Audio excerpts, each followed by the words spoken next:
And who is they? Well, that's a good question. Even if I knew all their names, I wouldn't say it here. But why wouldn't you say it here? I wouldn't say it here because they've already given me quite a few warnings, and I'm now at the point where I actually truly believe they're going to try and kill me. So you've had messages from people trying to control you who you think would kill you? I understand that you get 3 strikes in this game. Strike 1 is they try and shut you up and discredit you, which I've just been through. Strike 2 is they try and put you in jail for no reason. And strike 3 is it. And one of my strikes is now gone, and I now firmly believe that they're going to try and kill me because they want me to be quiet and I'm not being quiet. And I have huge amounts of influence, which is what they're scared of.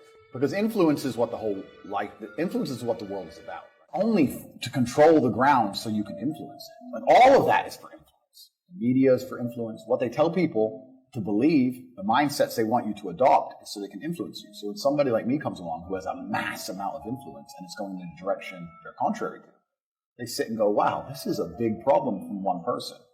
And people have car accidents, people get robbed, people get shot. And that's the unfortunate reality of human nature. When you are a very large problem for very powerful people, they look for quick solutions, and the easiest solution is to kill you. And I think it's going to get there if I'm not extremely careful.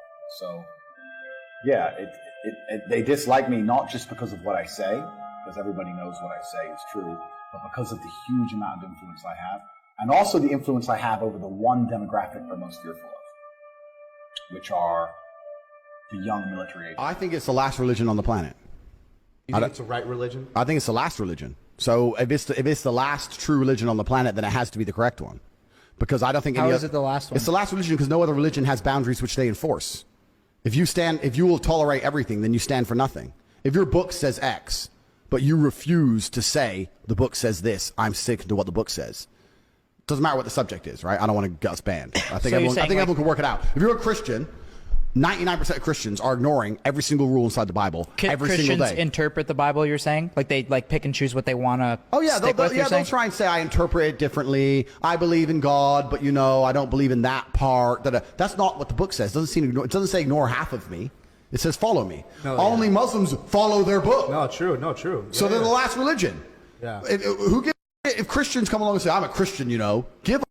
You ignore the Bible. It's just, for me, it feels like the last religion on earth. I feel like there's no other religion. People say to me, why did you convert? And I said, I don't really feel it as a conversion.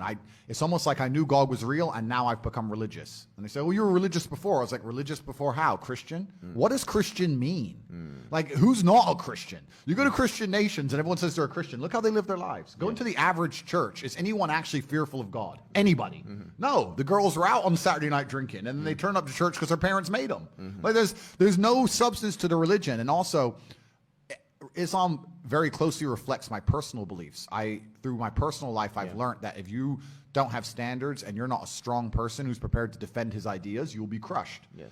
And we look at most religions in the world today which are not prepared to defend their ideas. What's happened to them? They're just getting crushed. And now we have Christianity as an idea which has basically said, well, we can't set any firm rules because everyone will just quit. So instead, let's make it so easy to be a Christian that nobody has to put any effort in. Yeah. And then accept everybody no matter what, and hopefully we can keep the church doors open. That's not God to me, Yeah. God to me is strong. God to me is something to be feared. Yeah. God to me is someone that people are afraid to mock. Yeah. God to me is someone that you have to go out of your way to prove something to. God to me has red lines. Yeah. Like, God to me represents the Islamic faith. The Christian God to me, I don't see God. Some people recognize when I converted to Islam that there was a time I was an atheist. There was a time when I was atheistic. And the reason I am now so absolutely certain that God is real is because I've seen evil. I've seen shaitan. I've seen it. When you see enough evil, you realize that there must be an equal and opposite force. And there are people out there in the world today doing the work of the devil, genuine demons, who are trying to destroy the baseline morality that's inside of all of us. We're all born with some kind of morality, and they're trying to destroy it. But it's and this is why perhaps I found God the way I did, because I understood all these things first, and then I saw the Quran, and it confirmed so many things for me. Like even the conversations I've been having so far, so many things have been confirmed, and it's amazing the knowledge that's inside of it, which is so applicable today. For an old book, right? It's supposed to be old, but it seems so timeless. Even before my conversion, I understood that hedonism is a black hole, and you can never fill it.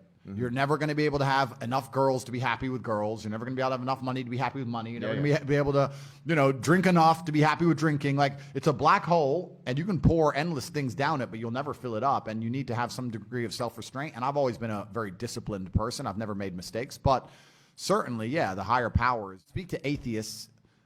They go, oh, I don't believe in God. But they've signed up so hard to the liberal woke agenda. They're as religious as anybody, but they're just believing in the wrong things. They're believing in degeneracy, and they're believing in the work of the devil. So humans always need something. I want to argue the God point a bit more for all the atheists who are watching, and I would say that if you remove God from society completely, if you click your fingers and he's gone, and in most of the world where there's religion, and if you completely remove religion from earth, you'll see the devil appear pretty quickly. You'll see mass breakdown of society. Yeah. You'll see crime. You'll see rape. You'll see murder. You'll see theft.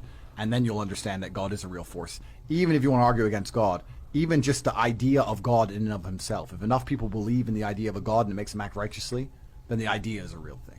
A lot of the problems with the world today is that the West is lacking faith, and I don't like being around. I don't like being in agnostic or atheistic societies anymore. I try to avoid them if possible. Massive respect for it. I have a massive respect for Islam because they have principles which they refuse to bend on, and we live in a world now where every single principle is being constantly bent and broken. Yeah. And I like to see a fundamental, or I like to see a mental model which is rigid. Yeah. There's nothing left rigid anymore. The law isn't rigid. Christianity isn't rigid. Like, the only thing you can sit there and say, they will not bend or they will not break is Islam. So I have absolute respect for them. And besides Islam, there's not much of that left. If you have a problem with feminism, Islam will fix it.